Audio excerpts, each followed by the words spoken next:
ايه ده؟ العربيه كده يا باشمهندس عبد الحميد جايبه موتور؟ لا دي بص يا باشا، كده العربيه مرزعه، يعني كده العربيه دي هتحتاج عمره كامله او تغيير شورت بلوك. عمره كامله او تغيير؟ سمعت انت الترزيع اللي في المكنه؟ اه تمام. يعني يعتبر عمره عمره كامله. عمره كامله اه. طيب ايه السبب وايه المشكله وازاي الناس تتعظ بحيث ان هي ما توصلش للمرحله دي، بص خصوصا في ظل ارتفاع الاسعار دلوقتي؟ بص، هو عندنا هنا السبب اللي الراجل ده كان عنده مشكله في ارتفاع درجه حراره الموتور، وبدا يمشي والعربيه سخونتها بترتفع لغايه لما العربيه جابت جوان. تمام. يعني هو مشي والعربيه سخنت منه. تمام. فالعربيه لما بتسخن الزيت بيفقد لزوجته ومواصفته، ماشي. فيبدا يفقد حركه التلين اللي بيعملها في المكنه. كل ده معروف. تبدا عندنا حاجه اسمها لدعه سبيكه. سبيكه يعني السبيكه بتلدع في الكرنك من قله التزييت، تمام، ماشي. او تلف حوالين الكرنك فتعمل حاجه اسمها المكنه مرزعه، وده الصوت اللي سعادتك سمعته دلوقتي. كل ده حلو. تمام. لتصحيح بقى المعلومات، العربيه ممكن تضرب جوان من غير ما الزيت يطحن، دلوقتي العربيه دي جايبه جوان ومن غير ما الزيت يطحن.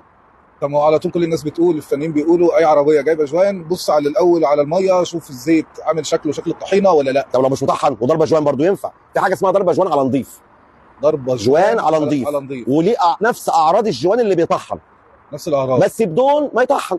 يعني مش لازم نتاكد من موضوع العربيه جايبه جوان ولا لا من لون الميه. مش ده المبدا يا استاذ احمد، مش مبدا. عندنا حاجات تانية كتير قوي. عندنا الميه بتقل، عندنا العربيه تسخن من درجه حراره 100 متر تسخن. عندنا الميه تجيب شكمان بغزاره من ورا او ترزع زي كده. عندنا تعتيله في الدواره. لا ده اقصى حاجه نوصل لها اللي هي ترزع.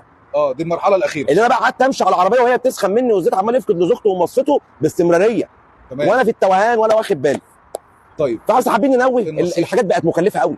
نخلي بالنا، نخلي بالنا بايه يعني؟ نبقى حريصين شويه على العربيه. مش العربيات دي ما بتسخن في منها بيسخن وما بيبينش في مؤشر اللي سخنه؟ بتحصل. وفي منها الزيت بيقل ولمبه الزيت ما بتنورش.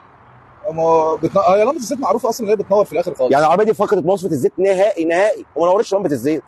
ما يعتمدش عليه. لا، وانا امبارح جايب العربيه مؤشر حراره ما رفعش معايا وهي ضربه جوان. في حاجات بقى فنيات سكه معاك في المشي الكلام ده كله. ايه؟ انا عارف ان انت متخصص في العربيات الشيري يعني، بس قصدك تقول يا استاذ احمد؟ قول. حاجه والله. امال ايه طايق صين يعني؟ يعني هو عشان انت بتقول في حاجات ما بتبانش كتير، ما انا معايا صين. ايوه ماشي، مش في دي بس. طيب ماشي، وانت عندك برضه ترمبه الزيت وعندك مش بنتكلم على عربيتك انت بقى.